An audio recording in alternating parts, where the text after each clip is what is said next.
Hey, you know what? If you don't stand for anything, you fall for everything. Exactly. We should have strong convictions in this world. So I think mine are so. just Yeah. about, children's movies and candy. It's I fine. mean, hey.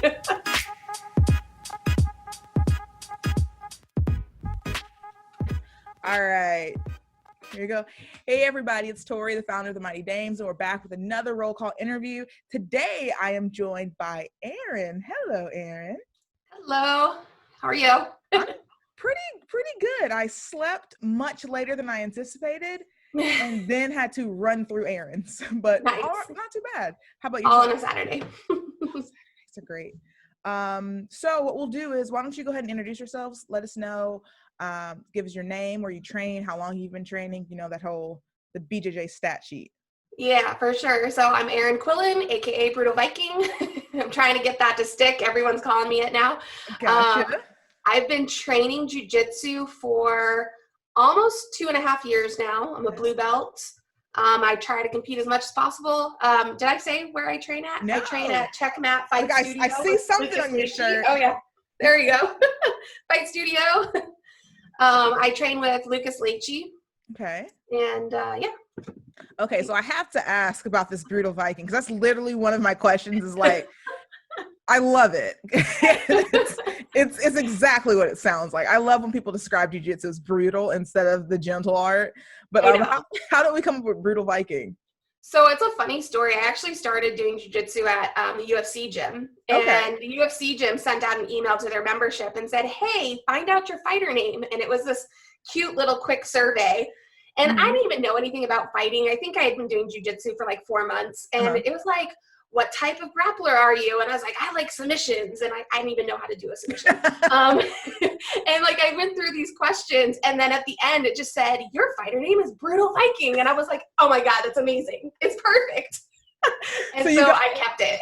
So you got one of those computer generated like names. And you're like, you know what? I was like, that actually works.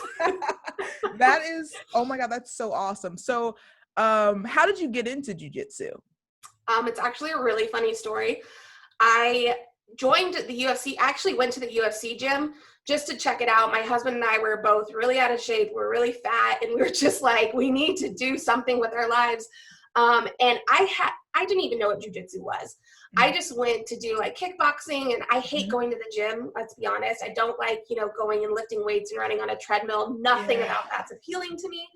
So I was like, let's try something completely different. We can like learn a skill set while also working out. And so we were doing stand-up, like kickboxing and other types of classes that they had. And then my husband, he goes, oh, I've always wanted to do jujitsu. And I'm like, how long have I been married to you? I've never heard those words come out of your mouth before. And I'm like, I was like, what is this? And he like points over to the mat space, and there's all these guys rolling around in their gis. And I'm like, oh no. I was like, I refuse. And literally the first thing out of my mouth was, how can you get a workout rolling around on the ground like that?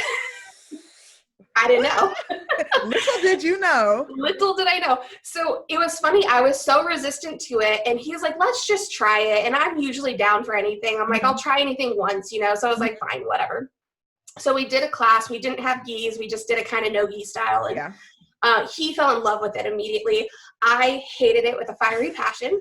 I was so out of shape, and I was so big, and I was so uncomfortable. I was just like, there's just no way I can hang. I can't do this. And I told him, I was like, no, let's go back to kickboxing. Next thing I know, this guy goes and buys a gi. And I was like, it's like, yeah, kickboxing. Meanwhile, I was like, I told you I don't want to do this anymore. And he kept kind of tugging me along and making me go to classes with him. And it took probably a good 3 months before something like clicked in my brain where I was just like, oh my God, I love this. Like, I have to do it every day. So, but yeah, I hated it at first. So did you dislike it because you just kind of felt uncomfortable size-wise doing it? I think that was a big part of it. I was struggling so much in the beginning, and I came with a completely clean slate. I never watched UFC.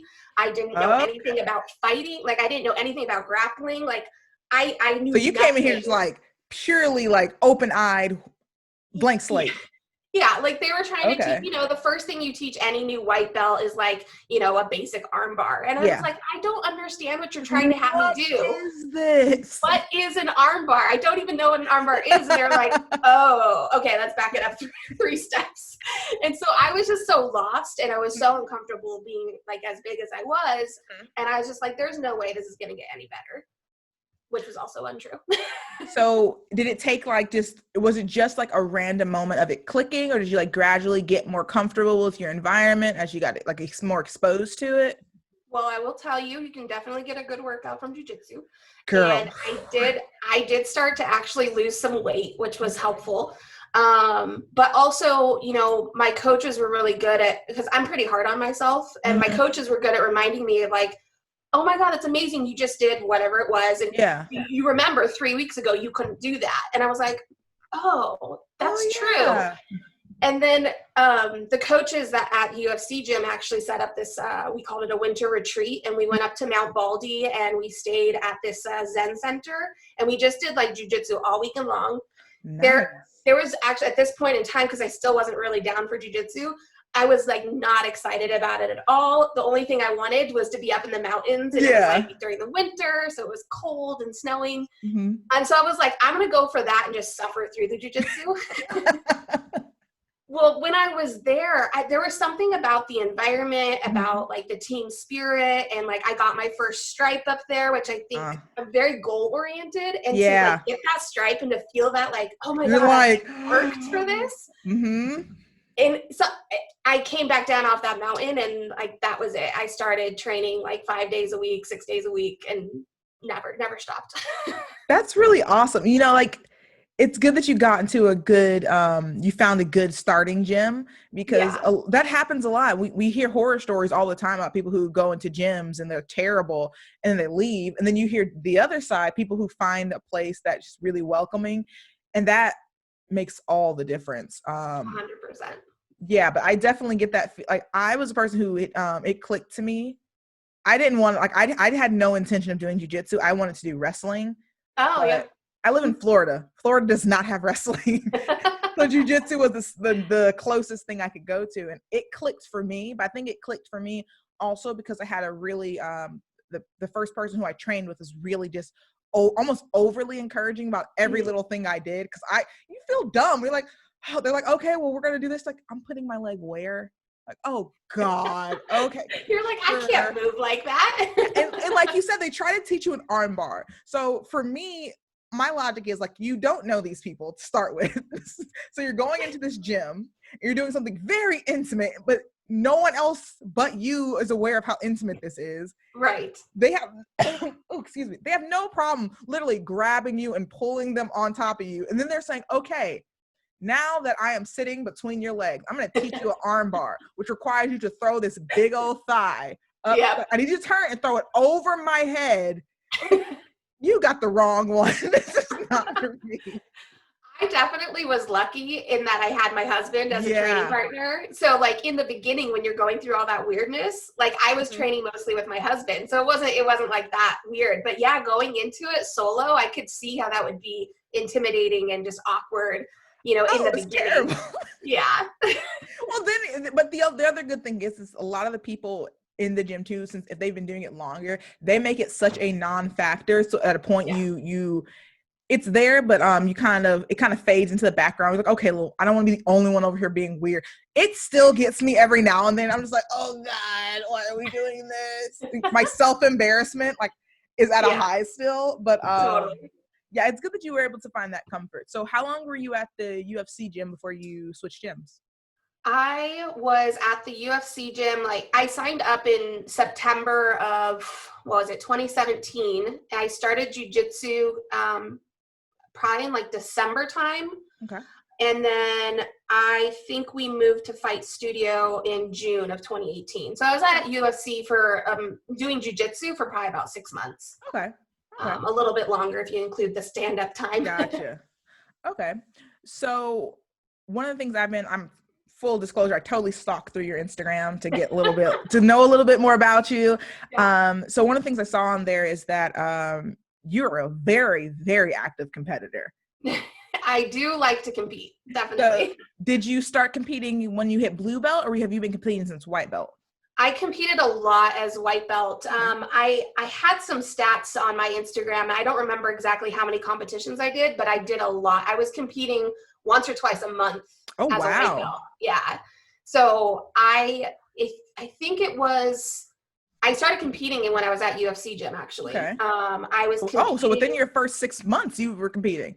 Yeah. Awesome. Once I fell in love with it, and I was just like, yeah, I'm doing this all the time. And one of my professors at UFC gym like set up a comp class, and like I hadn't even thought about competing, and he said, oh, I'm going to do a comp class. And I said, great, another class, let's do it. Not really thinking that comp class meant competition class. That you're training for something. Right. And so it was at the end of the competition class, and he's like, and I think I got a stripe at the end of that class, and he was putting the stripe on, and he's like, just FYI, you're ready to compete. And I was like, what? Like still the thought had never crossed my mind. And I was like, oh, okay. And he's like, look at like NABJJF and like, you know, see if there's a competition coming up you want to go to. And I did. And I said, hey, jokingly, I was like, hey, there's one coming up in 3 weeks. Ha, ha, ha. And he's like, cool, sign up for it. And I'm like, wait, no. Do it. Do it. It's like, no, it's a joke. Do it. Yeah. I did end up signing up for it. That was my first competition.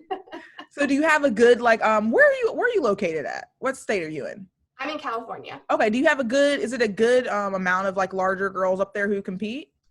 Oh man. I mean, it's probably better than some other states, but it's still not great. Gotcha. It's hard to find competitors. That's what you said. You compete all the time. It's like, you can do that over there? Because it's slim picking sometimes down here. Like over here. I'm not gonna lie. There are many competitions I go into in the division. I just reaped my gold medal, and then I have to do open weight to find competitors. Yeah. So. Yeah, that's like the quintessential plight of the big girl. Is like sometimes you just gotta take that complimentary medal so you can just to get to compete to other levels. Well, and that was actually a big reason why we moved to Fight Studio, is because NABJJF are smaller competitions generally. And I was looking at IBJJF, and I was like, oh my gosh, they have bigger competitions. They have women coming from all over. There's more people. I was like, I really want to compete IBJJF. Well, UFC gym was not set up. They weren't registered with IBJJF. Gotcha. Yeah. And I wasn't getting any traction on getting them signed up with it. And that's when I, had the conversation with my professor at UFC gym, and he was just like, why don't you check out like a formal like competition academy that's already registered and good to go, ready to go. Yeah. And that's kind of what helped us. Yeah. So are you a gi or no gi person? Like, what's your preference? Well, you have to pick one. There's no on the fence about it. In the beginning, I would have said no gi. I think as I train more, I'm definitely more comfortable in the gi. I like to be able to hold on to something. Yeah. And you can just kind of hold there and rest for a second. In no gi, you got to keep moving. Oh my God. Right? I'm big. I don't move that fast. Oh my goodness. That's like the one. I'm so mad because when I started, I was a no gi person. And like, I was like, yes, I had the rash guards. I was ready to go. And then very slowly, I started to realize that I like gi more. But putting on a gi makes me so sad because it's so uncomfortable. Gis are really the worst. Oh my God. The first time I competed like at a little bit higher level at no gi, and I realized how quickly everything was moving. I was like, oh no, oh no, we're done with this. And they're all like a little bit younger than me, and they're a little fitter than me. So they're like, and then I went to open weight, and like you get that middleweight. Yeah. They are zooming on you. I was like, yeah, I think I'm gonna stick to gi for a while. This is a little. I totally feel that. I had someone literally like go like slide off my back, or I slid off of there. I was like, oh no, this is too dangerous. I don't. Too many risks here. It's so true.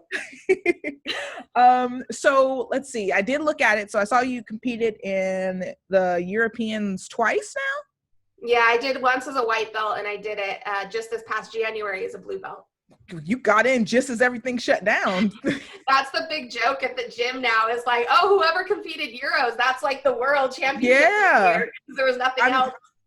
I mean, it really is, because I think everything shut down for the rest of the year, right? Yeah, there were I think there was they had one like international open IBJJF did in February, I think, that I did. But then after that, everything Everything shut down. Yep. Yeah. Oh man, it's a bummer, but I get it for safety reasons. Totally. But so it looks like, hey, you never know, like your next competition might be Europeans again. I know, isn't that crazy? It is. So what made you want to do that? To just go over there instead of like staying for Worlds or, you know, American Nationals or something? You know, it's so funny. When we went as a white belt, back then, that was a year ago, the Fight Studio BJJ was co-owned by Marcelo Mafra and Lucas Leite. And so Mafra was trying to encourage some of his students from his other gyms and from Fight Studio to go. And I hooked up with a couple of his students from one of his other gyms, and we were like, let's do this. Like, let's go. Like, why not? Let's experience jiu-jitsu internationally, go to a new place. And so we went, and we just did it. You know, neither of our coaches went, like Lucas Leite or Mafra didn't go, but like we went and we had a great time. I actually learned a lot. That was a pinnacle moment in my white belt jiu-jitsu years. I learned a lot there. So I'm really happy I did it. And then when it came around again this past year, Lucas Leite was actually like, you know what? I think I'm going to go, and like, we're going to get a team together to go. You're like, yeah, let's go. I was like, let's do it again. So we went, and yeah, I had a blast. That's awesome. That's the only thing that makes me kind of like, well, there's a lot of things that make me sad about this post-COVID life, but I was really looking forward to doing some more, doing more travel for jiu-jitsu. And then it all just kind of got shut down. So, and everyone's told me that some of my friends who are European, who are now in Florida, they're like, look, if you want competition, you need to go overseas. That's where the big girls are. Like, they're like I have friends who are like, super. She's like, you see me? There's dozens of me over there. I was like, ooh, that seems tempting. Yeah, for sure. Yeah, that's, well, again, like, we'll see how everything shakes out, but I would love to try that one out. So let's see what else I was looking at. So I saw another thing you were talking about is your, we're talking about you started out a lot bigger than you are now. So did your weight loss come through just jiu-jitsu, or did you have other strength and conditioning? Did you have other things you did to supplement it? Honestly, for me, I hope this is not true for everyone, but for me, it doesn't really matter how much I work out. If my food is not right, I cannot lose weight. And I train, you know, sometimes 20 hours a week. Like, I'm constantly training, and I still, if I'm not eating well, my body, it doesn't matter how much I work out. My body's like, nope, we're going to gain weight. So, that's, nutrition's always like the number one thing you got to look at. Yeah. And I think too, like, cause I'm not a spring chicken. I'm not, 22 years old anymore. It's like, my body is just, I have to fuel it properly in order to lose weight. So it was all food. Okay. Well, it's crazy because I've said before, I've lost maybe like between 50 to 70 pounds, like 3 or 4 times in my life. Oh my gosh. Oh yeah, I'm a recovering yo-yo dieter. Yeah, I totally get it. We did some crazy stuff back in the day, but I like to think I'm older and wiser now. But it still blows my mind that like I like you, I would train 3, 4, 5 times a week. I have a system, and I would just if anything, I was still gaining weight. I was like, well, how is this possible? How is it possible? Yeah, I'm active, and I would go to my doctor's like, look, I'm active. It's like, are you? I was like, yes, I'm active. I'm doing this. I'm actually doing walks in the mornings. Like, what's going on? It's like, well, what are you eating? It's like, well. Like I'm not, and then to my thing, it was like, I'm not eating terribly, but my thing was I would eat. I already know it's bad as I say it. I would start every morning off with like a 32-ounce thing of coffee. Oh my gosh. There's nothing wrong with coffee. Stop talking bad about coffee. Yeah, no, but I would refill it like before. Oh my God. Yeah, I have a caffeine addiction. So I would drink coffee and donut. I eat like a random pastry or something. Then I wouldn't eat until after I got back from training at night. Oh, wow. And then I eat like a full-fledged meal. And then, like, as I'm going to bed, like, snack on something. And of course. My doctor's looking at me like, you still wonder? Gaining? Why are you losing weight? Really? I'm not going to lie. I totally did that for so many, because I was a competitive swimmer growing up. I swam through college. And, like, I was always very active and very fit. Mm-hmm. But back then, again, when I was younger, I could eat whatever I wanted and I could stay thin. And I fooled myself for probably close to a decade as I kept gaining more and more weight after I like burnt out on swimming. Mm-hmm. And I'm like, I don't eat that bad. Yeah. And then it was kind of that wake up moment where I think I actually went to the doctors because I was like, I swear I have like a metabolic issue or I've got something's Like, out of whack, something my is wrong thyroid, here. something.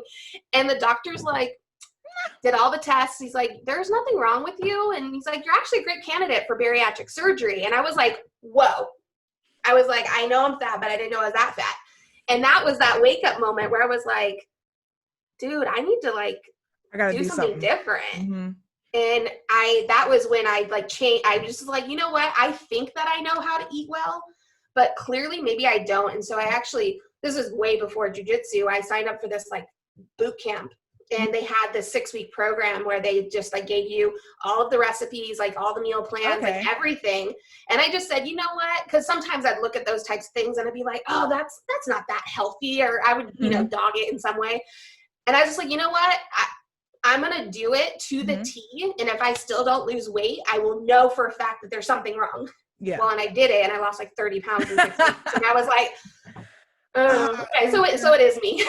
Well, you know, but that's a really important thing that we talk about. Like a lot of us, we have these ideas of what is healthy eating and what's good eating. Like, oh, I'm just only going to eat salad and drink a lot of water and a lot of grilled chicken. Yeah. And then you realize, well, now you're improperly fueling yourself. It's like you go from one extreme to the other. And a lot of us have these ideas of what proper nutrition is. And then we understand like we're not nutritionists. No. We're not like really.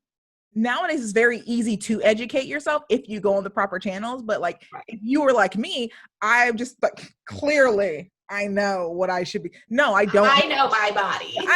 We love to say, I know my body. I know what I mean. No, I don't know my body. She's a liar. She does not tell me things that are good for me.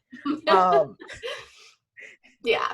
So, but that was a good rude awakening though, to realize like, okay, so I've been lying to myself all this time thinking that it wasn't me. It was totally all me. It was totally, but you know what? The first thing we have to do is admit that the fault is in our own, that we are the problem sometimes. Yep. And like last night I was, when I was driving, you know, with the quarantine, sometimes I have to just get in my car and drive. Yeah, for sure. Anywhere. And I was driving, I'm like, oh, let's get some food. And I'm like, I pulled up into like a Chinese fast food. And I was like, I don't want this. Why am I even here? I was like, we know this is bad for us. We know we're not eating like this anymore. Then I pull out. The other day, like I was like in a Sonny's. I was like, ooh, I'm getting some barbecue. I was like, why are we getting barbecue? I'm not even hungry. I just saw it and instantly thought like, ooh, this would be good.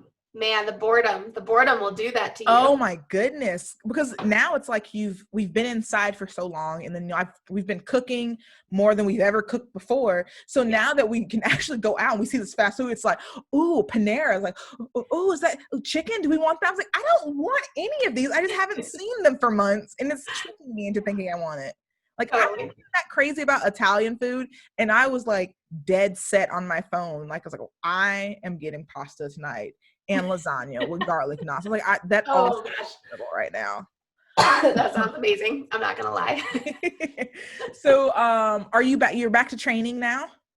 Yes, yeah, definitely back to training. I had to do something. I was going crazy without it. So. How long did you? So you had to take your gym. Like everyone else is shut down for a period of time. Then you get the call that your guys are opening back up, or you just ecstatic? Well, it's funny, this whole COVID thing. At the beginning I was like, this is stupid. This isn't a real thing, like whatever. So I trained until like the last minute possible before everything shut down. And other people were already starting to dwindle off. Yeah. Like, then something happened. I just got super paranoid. I'm like, oh my God, like what if this is a real thing? Like what if, I don't know everything.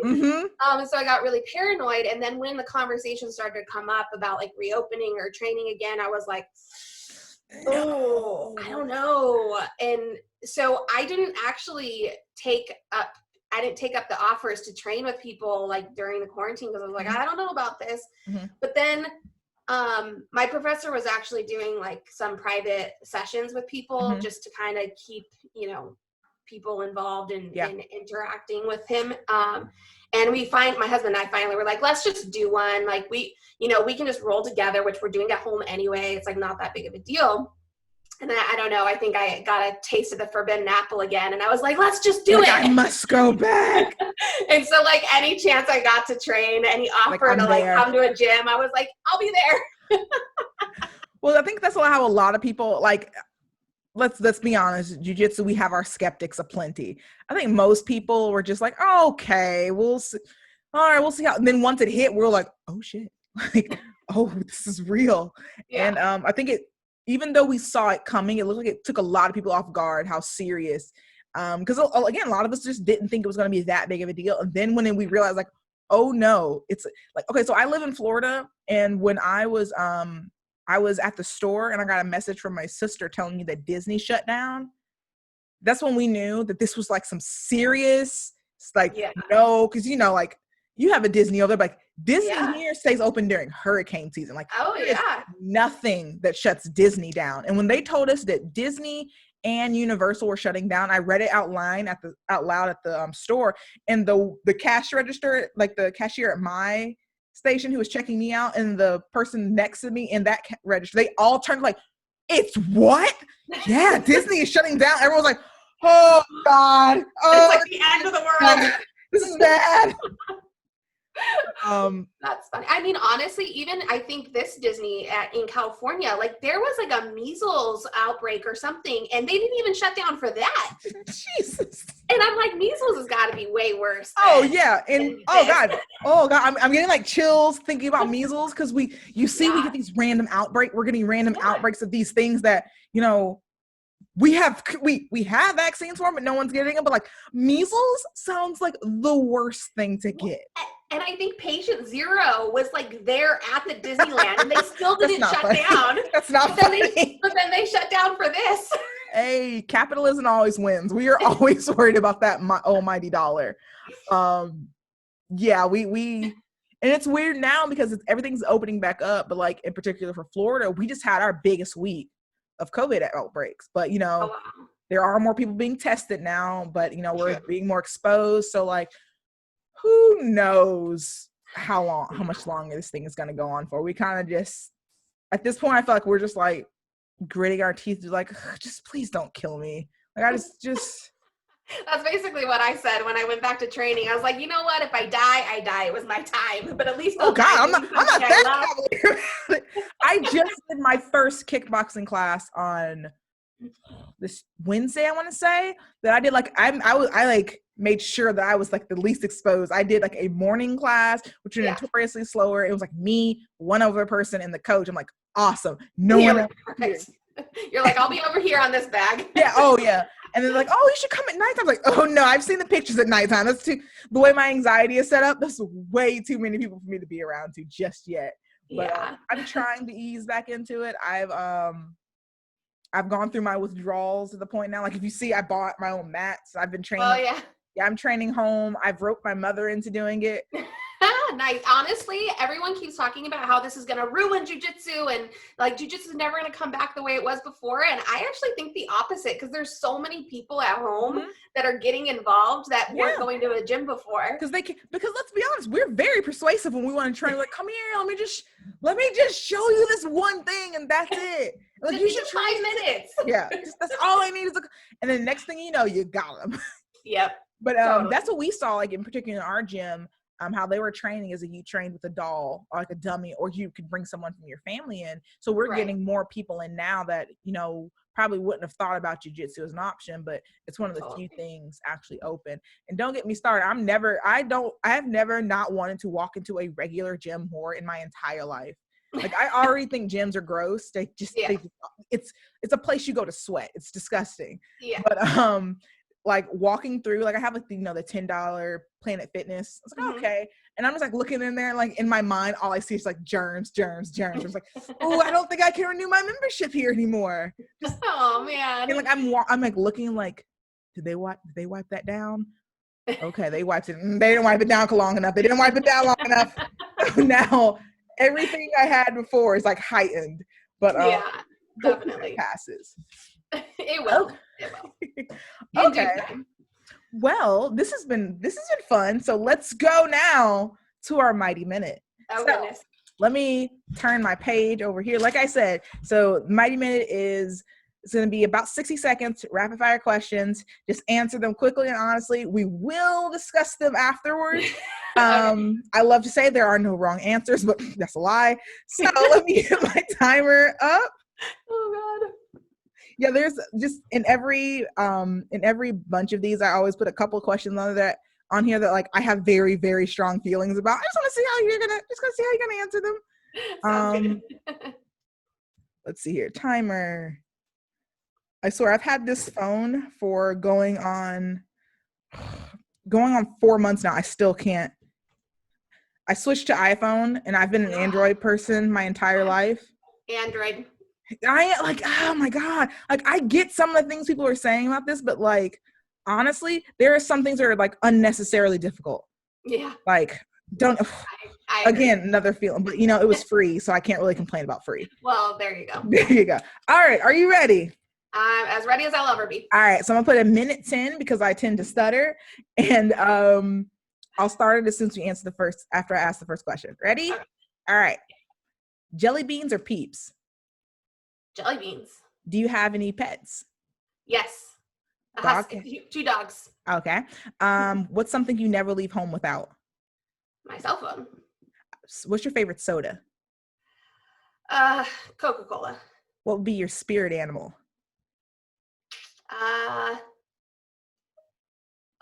Killer whale. Any tattoos? No. Favorite board game? Monopoly. Favorite subject in school? Math. Baths or showers? Shower. Morning or night person? Night. CrossFit or yoga? Oh. Mm-hmm. CrossFit? What color is your toothbrush? White. I had to think about that. What's your favorite time of year? Winter. Do you play any instruments? I do, the piano. Starburst or M&Ms? Starburst. Done. All right. Okay. Again, That wasn't so bad. So that wasn't so bad. They're harmless questions. Again, I say they're harmless questions that I really should not feel as strongly as I do about them, but I do. So I first can't wait question. for the debrief. So the very first question I asked you was like my question. I asked you jelly beans or Peeps. The correct answer are both are trash, but I can respect jelly beans over Peeps. Peeps are so gross. Literally in my mind, I was like, "What are Peeps?" And then a memory jogged, and I'm like, "Oh, definitely jelly beans out of those two." Oh my God, Peeps are like okay. I don't like marshmallows in general, but like those are stale, hard marshmallows dipped in like sugar. Like what the heck are we doing here? Yeah. No. But I'm not down with the Peeps. Oh yeah. Oh, okay. And jelly beans, like I only can eat those if it's like Starburst jelly beans, but like just plain old regular jelly beans. Ugh. I can't. Definitely not my go-to candy. I will say that. Well, that goes back to my deeper thing though, where I think Easter has the worst candy of any holiday because everything is it's overly fruit flavored.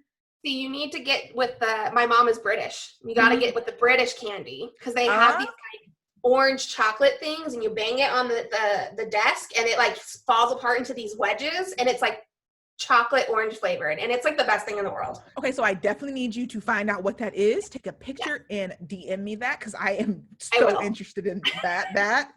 You're forgiven for picking jelly beans for that one. I'm so glad that I asked you CrossFit or yoga. You were utterly confused because again, they're both terrible. Like I don't do either, so.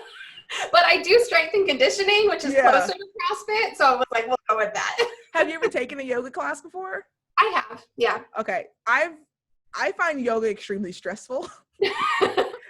Your body's like shaking and you're breathing hard and you're like, this is supposed to be relaxing. Even though like I'm not trying to say like yoga is bad because I have enough bigger girls who do yoga who like swear by it.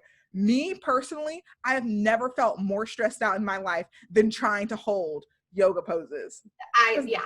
And they try to tell you, like, oh no, you can do it different ways. Like, no, I didn't do it the right way. And I'm not even doing it the adaptive way right. I'm shaking. Don't modify my poses. How dare you? I'm shaking, I'm falling to the side. And it's like, again, it's a little more energy than I was expecting to put into it. No, yoga's hard. Yeah. And then CrossFit is just the devil. That is. This is my thing. Like, I'm totally down for like heavy weightlifting. Mm-hmm. But like the thing that scares me about, and I'm sure this is not true of all CrossFit gyms, but I just don't feel like they've got good technique. And it freaks me out when they're lifting these heavy weights and they're like, their posture's all off. And I'm like, oh my God, they're going to hurt themselves. It freaks me out. Mine's more basic. It's just too much. I went to one CrossFit class and I literally like crawled around my house for the next 2 days after. Everything, like my eyelids down were sore. I've like, oh my gosh. I lost a lot of weight and I've been doing jiu-jitsu for like a year. I was like, oh, I'm in the best shape of my life. It was a lie. I was not in shape at all. Different. It's so different. Like, we think we're in such good jiu-jitsu shape and then we try to go for a run and we're like, no. You know what? I knew that there was the besides CrossFit, the thing that really told me that there's different levels to fitness is when I did my first wrestling class. Oh, well, I hear that's really hard. Listen to me. There is nothing, I don't care there is no sport that can be more exhausting than wrestling. I'm talking like during our warm-ups, I was like, I don't know if and this is something like, and I've been wanting to do wrestling for years. I was a huge wrestling fan growing up. I watched the collegiate fields. I would watch I was ready to do this. And I kid you not, during the warm-ups, I was like, oh, I don't think I have it. I do not. It is otherworldly intense because jiu-jitsu you can kind of we pretend like we don't, but you can stall out on certain positions. Of course. I mean, that there's a big part of my game is get on top. You can hold them there for a little bit, like, oh, I'm working on an arm bar key lock over here. Really, you're not. You're just taking a breath. You can't do that in wrestling because they'll call you and you'll get a penalty. So it's constant moving. And it's just, oh my God, if you could find a wrestling class, just do one and you'll see what I mean. I'm not gonna lie, you haven't really made it very. No, I didn't. I'm not selling it. I'm not selling it. But I will say there is I'm a goal-oriented person as well. So there's this base level of like accomplishing a certain takedown or a certain hold that just like, yes, a lot of my jiu-jitsu game has a lot of wrestling holds on it. And I was doing it, I was like, and I was getting a reputation as being someone who wrestled. And I'm like, but I don't wrestle. I just modified some rules, so let me try wrestling. And then I realized, oh, completely different sport. Completely different sport. But I will say it definitely, if like I'm an overthinker, if overthinking is an issue for you, or if you want to just learn how to just go more on reflex, I cannot recommend wrestling enough. It completely changed the way I thought about getting people to the ground and controlling people. Interesting. That being said, it's freaking torture. It's not. People who say they love wrestling, you should fear them because they can put up with a very high tolerance of pain. We have some wrestlers at our jiu-jitsu gym and they're beasts. I try to learn as much as I can from them. Oh my God. If you have a free time, seriously, just go to them and ask them to just show you some random wrestling moves and to just do 2 minutes. I'm not even exaggerating. Yeah. Just try to do 2 minutes of nothing but wrestling. And if you get pinned, get back up. 45 seconds in, you're like, oh no, mistakes were made. I've never looked at a clock. You can roll for 15, 20 minutes. You're like, and after you're like, oh, good roll. Wrestling, 45 seconds. You're like, wow, this is life. Okay. All right. This is one question I have, but we might break a little bit here. I asked you bath or showers, and you strongly said showers. What do you have against baths? I have nothing against baths. I just generally take showers. Okay. All right. I've had, because I am a frequent, I am in love with taking a bath. It is my number one way to relax. Here's my thing. Okay. I for many years have had quite small bathtubs. Gotcha. There's nothing relaxing or Yeah. comfortable about Gotcha. squeezing my big booty into a tiny little And bathtub. like this much water is in the tub. Yeah. My husband and I recently just moved into a house, and even in our master bathroom, there actually is no bathtub. It's just like a really like big like walk-in shower. It's kind of a spectacular, but we have a jacuzzi, and I do like myself in a jacuzzi. I feel like that's what I'm like substituting is part jacuzzi, and also I really, really like bubbles and things that smell good. Yes. So like when I'm in the tub, it's just like it's like putting. I have oils, salts, bath bombs. Like there's literally a picture at least once a week of me just like my toes in a bathtub because I'm just so excited about it. And I have like mine isn't like I'm 6'1", so there's not many bathtubs that fit me, but mine is very deep. Oh, that's good. So even if I can like bend my knees up, I'm just like my head just sits right here. It's oh my god. When I was a kid, I used to fall asleep in the bathtub all the time. Just not safe, but as long as you're being supervised, hopefully. No, it was just like okay, yeah, I'm getting out. Again, that's a whole thing. And last thing, a killer whale for your spirit animal. Oh no. I was like, a spirit animal. I used to be a swimmer. So I was like, let's go with an aquatic animal. I'm not even mad at it. It was just interesting. Like whenever I've asked someone that in the past, they say something like, oh, like a falcon or a lion or something like that. And after it shocked you, then you're like, killer whales. Wait, what? I love it. It was just it was so out of the realm of what I was expecting that I was like, good job with that one. I was like, I had to go with something aquatic. So there you go. And I like to think I'm aggressive. So there you go. Yeah. Which they're definitely aggressive. See, there you go. Those questions weren't so bad. It wasn't. I wasn't super judgmental. No, you were fine. Mostly because you answered everything right, so we were good. But yeah, thank you for being on this with me. I had a blast. We're gonna I'll make sure to add all of your social media tags at the bottom of this. Awesome. Thank you so much. I had fun. Yeah, no problem. So like I said, I will I'm gonna be editing this up and it will be up next. Do I want to do it Wednesday? If I switch to Wednesdays? I've been doing so much more content lately that my mind completely has been fried. I do them every other Wednesday. So it won't be this Wednesday, but the following one we'll have we'll have it up there. Like I said, we'll put it on our Facebook page where we'll put the little Mighty Minute clip. It's normally about 6 or so minutes with the links to everything. I'll make sure to share it to you as well once we get on there. But our YouTube channel, just Mighty Dames TV, has all the other interviews and everything on there as well. Fantastic. And yeah, I don't think I follow you on Facebook, so I'll find you. Yeah. Oh, really? If you want to get on our Facebook, we have our main Facebook page, which that goes on there, but we have a group, and the group is the Mighty Dames Big Girl BJJ Crew. Okay. That has about 600 other girls in it, predominantly all other big girls from all. There's quite a few in California as well, from all over, and we have. Are they competing? I kid you not. One of the things we have every month is someone asking who's at what competition, so we can all go to that one and make sure we have them. So if you're looking for competition and stuff like that, that is a great place to go to. Yeah, I know we got a couple blue and purple belts in that area as well. And on top of that, they're always sharing anything from like gi recommendations, clothing, bras, sharing. Honestly, if you just have stuff to vent about, we have a lot of people who come there who just need some support. So we're always, we're big cheerleaders over at the Mighty Dames. I like it. We've had like I said, we've had a couple of articles come out about us, or people do that. We always share everything in there. So if you're looking for a group of other heavyweights, yes, it's fantastic to tune into that as well. Awesome. All right. So I will talk to you soon. Thank you very much. Thank you. Have a lovely night. You too. Have a good one. Bye.